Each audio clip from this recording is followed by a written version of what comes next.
with photography, we can kind of slow time down and freeze it and allow people to see exactly what we see them as. But then when they actually see it, it's almost like they have a paradigm shift to where they say to themselves, like, wow, this is me.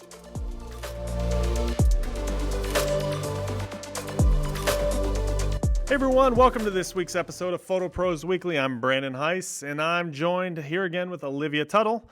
This week, we're going to take a deep dive in with Jermaine Horton. Now, Jermaine is a wedding, portrait, and sports photographer based out of Chicago, Illinois, actually Naperville to be exact. Jermaine, how you doing, man?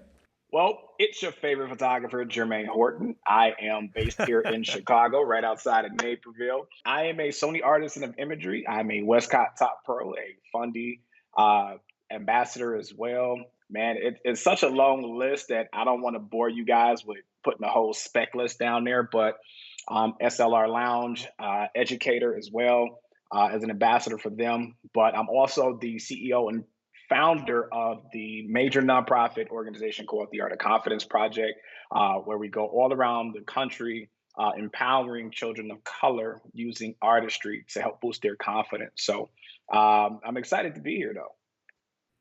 Yeah, well, we're excited to have you. And actually, the Art of Confidence Project is huge, and that's what, honestly, I really fell in love with your story and, what you're doing for especially young children.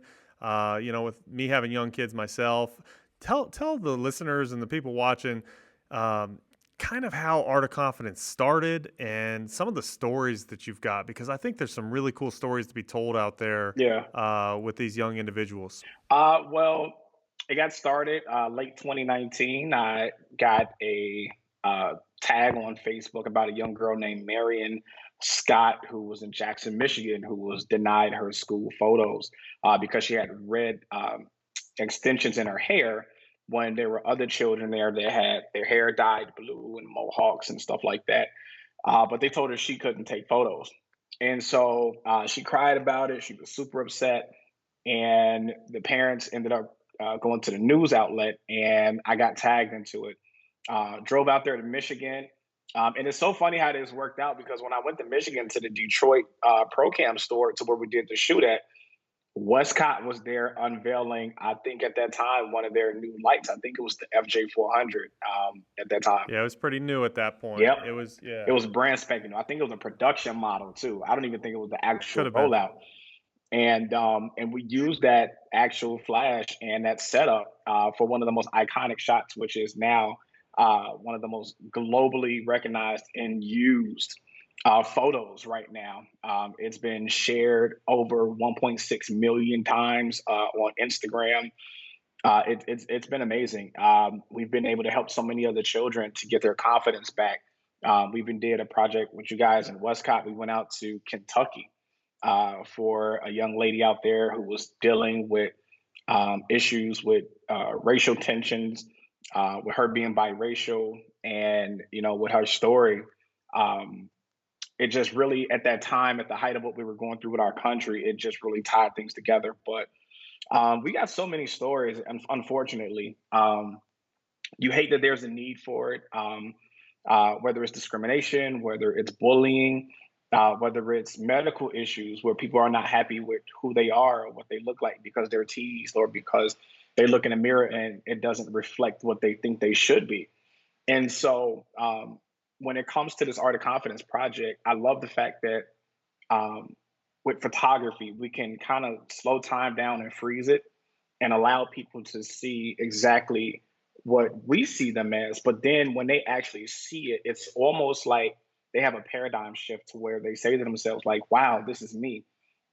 Most recently, we were in Oklahoma City, and there was a young man who he's 13, Latrell. He for Black History Month, wore a Black King shirt.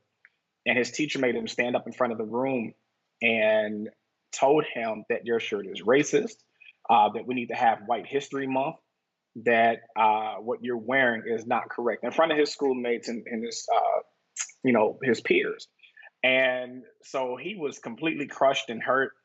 And the situation was just so tone deaf And so flew out to OKC, and he wears these glasses and he just feels comfortable with them. He's never taken them off for photos. And for the first time, when I showed him what he would look like when he was taking these photos, he was like, "What? That's me!" Like, it was so amazing. We had an amazing crown. We got a throne. We really set it up for him, and his confidence has been through the roof.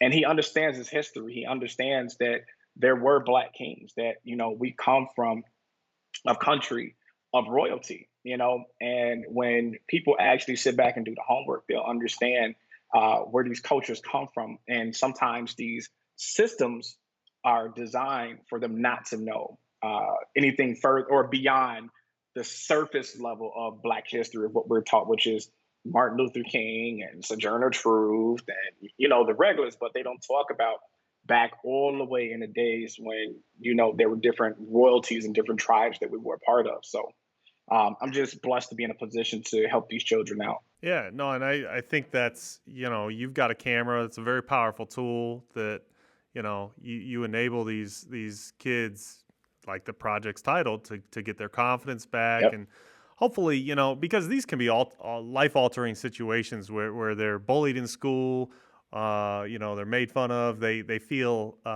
excluded because a teacher may have put them in a certain position.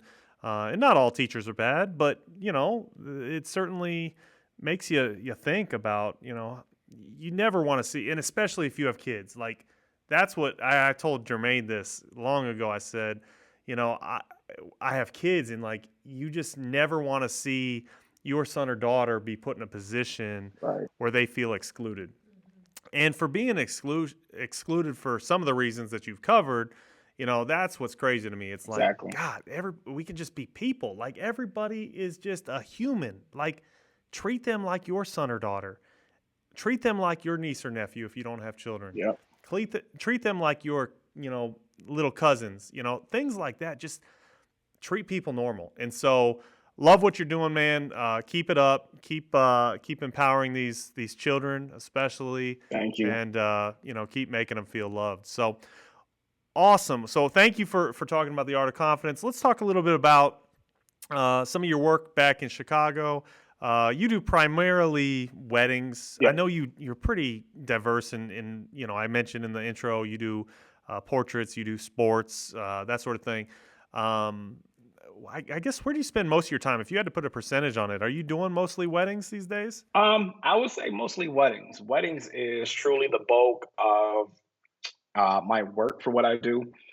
And it is even during the pandemic, when I know most people they wanted to do like these 300 people person weddings, but you couldn't have them. So in Illinois, we had I wanted to say it was what 20. You can only have like 25 to 50 people at a wedding, and if you were outside, it was up to 100.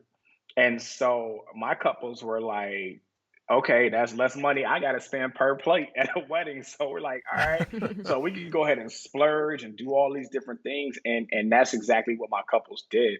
And so even though we didn't have the big weddings, it was still epic. It was still amazing with some of uh, the photos that we got.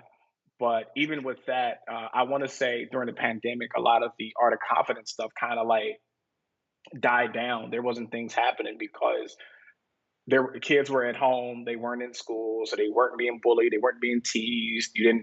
You weren't around other people to do something stupid to where I would have had to been called. And so weddings were still going, but it kind of pivoted towards to doing a lot of family photos because a lot of people did not know when they would see their families again. They didn't know, uh, and and I am so big on prints, and so a lot of people only have photos for social media. But people were like, "Oh my God, I need to put something on my walls. I need to have something Yep. that my children and my children's children can look at, so that we can have a history of what our family looks like." So I was doing a ton of family photos. It started off as doing them on the porch, driving up, shooting them on the porch, drive off. Everything was Yep. natural light. Wasn't using OCF because you were terrified to get close to people. And then when we got more knowledge about what we were dealing with the pandemic, some things were a little bit easier. We wore masks. We knew had hand sanitizer and all these different things. And so we would go to a park. I would take out the 135 lens, which is still my favorite lens, but I call it the socially distancing lens, and get those shoots with people that lived in the same house. And so, and then when things started lifting up and restrictions eased up, went back into portraits, started doing some work with some of my WNBA friends right inside my studio. It's crazy because even in the pandemic, I literally opened up a studio, and it's probably been one of the best things and best decisions I made, because not only that, I got it for like a dirt cheap price because they could not get tenants because people were worried about opening up a business. So I got a steal for like $900 a month, everything included. I was like, yes. And There you so the go. beautiful part was I didn't have to buy equipment because I was like, hey, I pretty much had everything. But my WNBA friends came down. We did portrait sessions right here in the studio. It was safe. Did temperature checks and all those different things, sanitized, made sure that the area was safe. But that's what I pretty much did over that time, but mainly weddings. But I love doing my portraits. It's always something that I love doing. And then sports. I was shooting for the Big Ten for Northwestern in Illinois, but had a chance also to shoot for the MAC League for West Virginia, covered their season. And I'm excited, hoping that Dwayne Eskridge ends up coming to my Bears, man, as a wide receiver. So I'm looking out for that. Hey, I want to go back to something. I know you're a sports guy and I'm a sports guy too, so we could chat all day about that. Yes. But I Olivia would can't be chime in too much. no, Olivia. She would not contribute. Now, let me ask you this though. You mentioned something about wall art. I think that's something we've never really covered on this podcast before. Have you seen a big increase of people hanging art on their walls, whether it be, wedding portraits, stuff like what? I know you probably don't have the statistics right in front of you, but if you had to put a percentage of an increase on it, like what would you say for wedding prints and for family portraits, the increase would be in people actually getting prints done? For me, it was 78%. It was about 75 to 78% increase that I received. Wow. Even some of my previous models that I worked with before, I have always had prints in my studio, my prior studio, and they were like, "Hey, how can we order prints?" I'm talking about people from like 3 or 4 years ago. Like, as a matter of fact,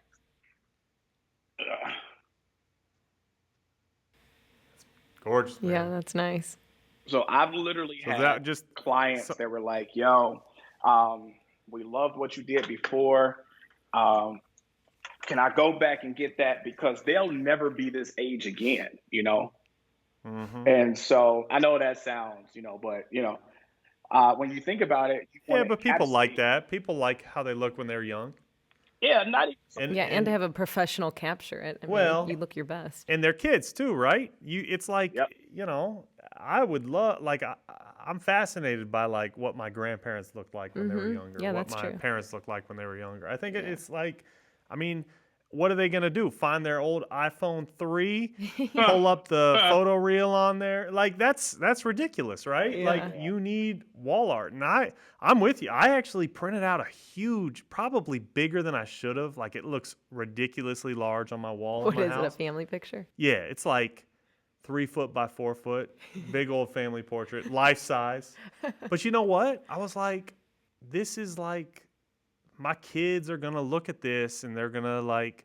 I remember when I was a kid, I had a little. It wasn't Yep. 3 foot by 4 foot, but it was like 16 by 20, hanging on my wall, and I was like, that's cool. Like we're a happy family, and we were. I'm not like, Yeah, you're but like, but just for that I moment. loved it, and like I hope my kids feel the same way, looking at this life-size portrait of themselves and their parents, or maybe they're going to use it for like dart practice in the next couple of years when they Yeah, become that's teenagers and always an option too. Dart practice. so, but no, it's something that I see. I know Canon, and sorry to bring them up. I know you're a Sony guy, Jermaine, but Canon has been a huge driver in our industry as like the power of print, and they've done a great job. It's been a big initiative that they've been pushing. The power of getting things printed. So I commend them. I commend all the labs that are involved Hmm. because it's been a cool thing to see in our industry with so many people having, 1,000 photos on their phone or their Yep. computers and things like that, to see them get put into, giant posters or Yep. nice wall art, things Or like that. albums. Like I I love agree. going through my parents' albums. Yeah, albums. That's like a thing of the past. Yep. Do you do a lot of albums? I mean, probably mostly just for wedding, right, Jermaine? For weddings, I do a lot of albums. For my boudoir clients, we do like little small books. And even sometimes when we do documentary photo shoots for families. Um, and I love those kind of family sessions. Instead of being in the studio, you go to their home and you document their actual day. And they'll buy Oh, albums that's cool. because it really just shows, from front to back, the personalities in their own home. Because when you think about it, when children are at a studio, they're like, but when they're at home, they can just be themselves and jump around. And those are the moments that I love capturing. And for when you look at albums, those really, really portray well. Absolutely. Yeah, I would think that would be super cool. I mean, like you said, it's way more natural. And Yep. if I were scrolling through an album, then you could see kind of the lifestyle that they had rather than just the studio pictures. Exactly. I would love to see a Exactly. documentary of Brandon's home with his kids. That would be hilarious. I will. You know what I should do? I should take a picture of the wall. If you're watching on YouTube, I'll take a picture of my wall, and you'll see. I mean, The four it's by six ridiculously large. family portrait. It's large. It's quite large. So, anyways, Jermaine, what I want to do, I think people listening and watching this podcast always love to hear stories about other professionals going through some shit. All right. And I don't want to put you on the spot, but do you have any stories you can share with us that just put you like in a crazy uncomfortable position, a crazy stressful position, an embarrassing position, something like that at a wedding? Because you primarily are doing weddings. Um, Do you have any stories for I us? do. I have one in particular. I haven't had anything embarrassing happen to me, thank God. I do not want to be one of those viral clips. Definitely don't want that. I would say the funniest, craziest thing that happened at a wedding was typically at weddings, the couples are nervous, right? Um, they're having mimosas. The ladies are having mimosas. They're having fun with their girlfriends, just kicking and having a good time. Guys are having a few drinks, but the in most cases, the brides will tell their husbands or soon to be husbands, don't drink too much. It's our wedding day. Wait to the Yep. reception, right? Yep. And so now my bride told this to her fiance, and he's like, all right, but don't you go drinking too much. And I'm like, and I've never been to a wedding where a couple of mine just overly drank before the actual wedding until this wedding. She Uh-oh. had like 7 glasses of mimosas, and then the ladies were like, "Hey, let's do shots." So they did a few Oh, shots, and then This she is while they're had getting ready? yes for getting ready. Oh, man. And they had this Belgian beer or some kind of imported beer, and then she's drinking that. Mind you, we are in like not in Chicago. We're in Illinois. We're like south somewhere, where it's really hot. So there's no buildings to shade. This is in August, right? It's Oh, like it's 90 degrees, but it feels like 112 degrees outside. And she's already zipped in a dress. She's looking red all over. Her face is red, and I'm like, so you got to throw up? she's like super red. Kind of get her cool down before she comes out. I whisper over to one of the bridesmaids. I'm like, yo, she's turning like super red. You might want to like cool her off before she comes out. She's gonna look like a popsicle. Like help her out. And so at this time, I'm heading over to the ceremony space. The groom is like calm. He's only had a few swigs, and I'm like, she's a G. Because I've seen some women that can drink and like they don't really get affected like that. This is not the case. She comes down the aisle like the bridesmaids were supposed to come first. She came before the bridesmaids, and she's stumbling down the aisle. I kid you not. And they grab her, bring her back. The bridesmaids go Yeah, hold first, up. and he's like, "Oh shit, you gotta be shitting me." That's all I hear him say on the mic, right? And so, Oh, he's because he mic'd got the up. lapel mic, yeah, he was mic'd up, yeah. And so everybody's like, you can hear the crowd. You know how like you're in a movie and they're like, "Oh my god, I can't believe she did that." Yeah. Like that's what's Yeah. happening. So they clear it. They're finally there, and the bridesmaids are like this. Like you know how they're normally like this with their Yeah, bouquets. bouquet. Yeah. They're like this because they're like, "Oh, she's about to fuck this up." And so she comes down the aisle, and when she comes down, she's smiling. Her eyes are glassy as ever. Oh And yeah. she gets to the groom, and father gives her away, and they turn to each other before they even get up to the where they're supposed to do the ceremony at the actual formal part where they give each other away. The the priest says, "Turn to each other," as he was giving her away, and she's doing one of these rocking motions back and forth, Oh no. and she goes like this, and she Oh just no. projects all this vomit. It's going through the hands all on him. He's like, "There's some bullshit." Wait, on the groom or the priest? On the groom, Oh my. on her Oh husband. my Oh. gosh. Yeah. Oh. And it was so embarrassing. It was, I've never seen anything like this.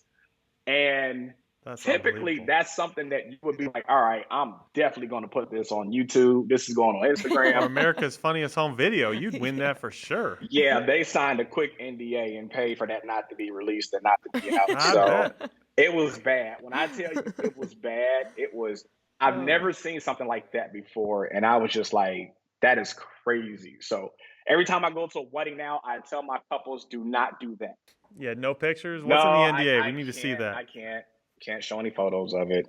NDA is Oh signed. man. She signed. She paid for the rights to the photos to have them to never be released. So To have them to burn. Good yeah, for pretty her. much. I think they probably Smart laughed gal. about it now, but so Oh, for literally sure. they have scheduled me for next year to redo their For wedding. their wedding Yeah, again. yeah. It'll be a dry wedding for sure. Oh man, I've never seen That's something like funny. that. It smelled so bad. It was so hot. Like it smelled like hot ass. I was like, Oh, I "Gee." know that. I know that Chicago heat, that Chicago humidity. No, it's not Yeah. even the same because in Chicago you got the lake effect. This was like out in the country somewhere in Illinois, like Waterman, Illinois, where there's nothing but heat, cornfields, and bugs. Like it Yeah. was, yeah, Yeah. wasn't pretty, man. I got Wasn't pretty. family. I got family in Kankakee, so I know what you're talking about. Yeah, yeah, yeah. Kind of There you similar, go. but Kankakee got more. Kankakee is more of a city than where I was at for that one. That was Oh, okay. Wow, that must The have been boonies. it was a the bump in the boonies. There road. you go, Olivia. We were definitely Well, cool. So, got one more question for you, yep. and this is kind of uh, what would be your dream if you could photograph any person, dead or alive? Who would it be, and why? Uh, Man, that's such a tough one. When you ask something like that, because every day, um, as I'm looking at certain things pique my interest, and I say, "Oh, I wish I was shooting that right there at this moment." Whether Mm-hmm. it's Michael Jordan hitting the game-winning shot for a Game 5 series, or it's a walk-off home run. Anything that I would shoot, I would probably say it would be in sports. I am a diehard sports fanatic. I'm a diehard Bears, Bulls, and White Sox kind of guy. And so I think about the no hitters that Giolito threw for my White Sox. I think about Derrick Rose in his prime when he hit game winners and he just had all this emotion. He would pound his chest coming up the court. Just some of these iconic photos. Devin Hester at the opening of the Super Bowl taking it for a touchdown for the Bears. For me, I would choose those over weddings. I would choose it over portraits. I would choose it over everything because those moments just always made you feel something. You can always kind of remember where you were at when it happened. So, um, those are the moments that I wish that I could do. So my dream is to actually shoot in the NFL. And I know some people consider it a job, but for me, when you love sports and you have a passion for your own team as much as I do, um, it'll never feel like a job. So that's always been my dreams to shoot my own Chicago Bears. So yeah, that's Okay. what I. So If I that's had the that's good. opportunity, that would be something that would be mine. And there's not a lot of um, African American sports photographers, and we don't really get those many opportunities. So I look at a few people that are in the industry right now uh, that I think are absolutely amazing. Terrell Lloyd, as a matter of fact, he's a Canon Explorer Light. He shoots for the 49ers, the official photographer. You have one, I think his name is Brandon. He's with Carolina Panthers. And then I'd have another one, Travis Ellis. I want to make sure I'm saying his name right while I got this. Yep, Travis Ellison. He shoots for the Minnesota Vikings. And these are people that I've had an opportunity to meet through either Clubhouse, and then we developed relationships, and we were shooting the Big Ten championship in Indianapolis together. Still didn't get a chance to hang out, but just to have those kind of connections and with people and your peers in the industry, I think that's amazing. But I love the fact that they have those opportunities, and so I just hope it comes more readily available to other individuals. So that's what I would do if I had that opportunity.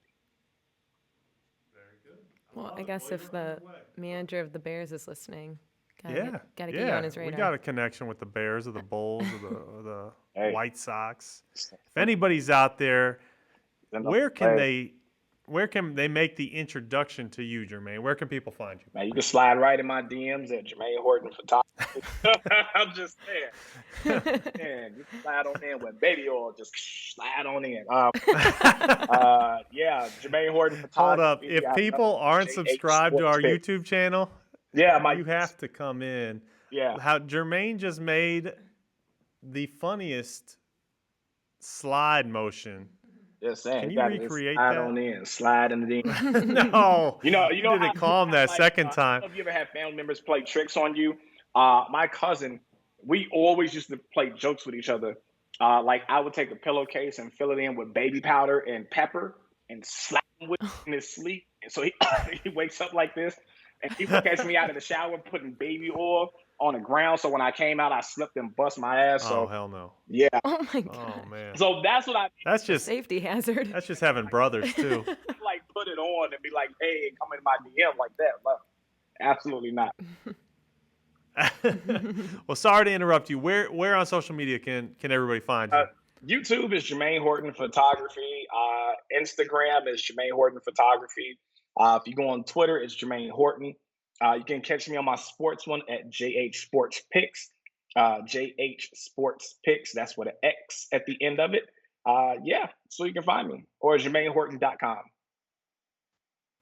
Awesome. Yeah, JermaineHorton.com. You'll find all the links, right? And it's And then also there you go. Where can people find more information about the Art of Confidence project? They can go to theartofconfidence.org, or you can go right to Facebook, Art of Confidence, or go to Instagram, The Art of Confidence Project. We just had our biggest donation to the Art of Confidence to this date. And we created a major partnership with Sony. And on the Sony side, where they do the Sony Giving and Caring, I'm part of their portfolio, the Art of Confidence Project. And we just got our first major donation of $15,000. So kudos to Sony. Man, Wow. congrats. I thank them so Awesome much for job, their Sony. yeah, man. I thank them so much for their participation and their love for it. My good friend out of there, Jessica from Sony. I love her to life. She has been behind the scenes championing for me. I appreciate everybody, Neil, Shannon, all the people that's behind the scenes. So I'm incredibly thankful, and I hope that we have other companies that can look into us and donate as well too, so that we can further our cause. Awesome, awesome. Well, good stuff. Jermaine, Thank you so much for joining us. For those that have been listening, if you haven't subscribed already, make sure you hit the subscribe button on YouTube. And if you're listening in the car, on the train, on your walk to work, make sure you subscribe on the podcast channel you're listening to. We'll see you next week on Photo Pros Weekly.